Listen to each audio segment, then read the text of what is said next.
সুপ্রভাত বন্ধুরা, আজকে আমি অনেকের রিকোয়েস্টে নিয়ে এসেছি একটি ন্যাচারাল হেয়ার অয়েল।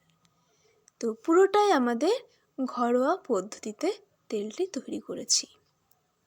তো তার জন্য প্রথমে আমাদের নিয়ে নিতে হবে জবা ফুল। সেটা কিন্তু লাল জবা হলে খুবই ভালো হয়। এবং তারপর নিয়ে নিতে হবে আমাদের কারিয়া পাতা এবং নিম পাতা, এবং তারপরে যদি বাড়িতে থাকে তাহলে দুব্বো ঘাস। এবং আমি সবগুলো দিয়ে একসাথে তেলটি ফুটিয়ে ইউজ করছি, কারণ পুরোটাই আমার শ্যুট করে গেছে।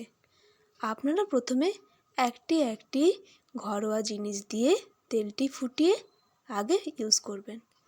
তো আমি প্রথমে পেঁয়াজ, অ্যালোভেরা, দুব্বো ঘাস, কারিয়া পাতা, নিম পাতা এবং জবা ফুল দিয়ে, লোহার কড়াই থাকলে তো বাড়িতে খুবই ভালো হয়, তার মধ্যে একটু আমাদের নারকেল তেল দিয়ে ভালো করে তেলটি গরম করতে দিতে হবে।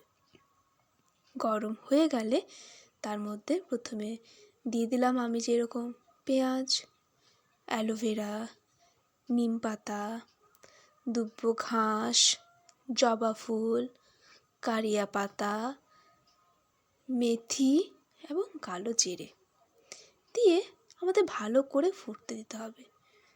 তারপরে মাথায় স্কাল্পে লাগাতে হবে। আপনারা প্রথমে হয়তো জবা ফুল ফুটিয়ে মাথায় লাগালেন তেলটি, তারপরে হয়তো কারিয়া পাতা, তারপরে হয়তো মেথি, এইভাবে একটি একটি করে লাগাবেন। যদি শ্যুট করে যায় তখন সবগুলো দিয়ে একসাথে ফুটিয়ে ইউজ করবেন। এরপর একটি পাত্রে ঠান্ডা হয়ে গেলে তেলটি ঢেলে, যদি বাড়িতে থাকে ভিটামিন ই ক্যাপসুল, তাহলে সেটি তেলটির সাথে দিয়ে ভালো করে মিক্স করে নেবেন।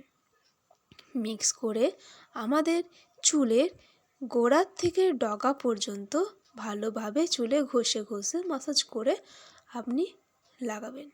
লাগানোর পরে যেটি আপনি শ্যাম্পু ইউজ করেন সেইটা দিয়ে ভালো করে ওয়াশ করে নেবেন। আমি এটা একটা মেডিকেলের শ্যাম্পু ইউজ করি, খুবই ভালো শ্যাম্পুটা।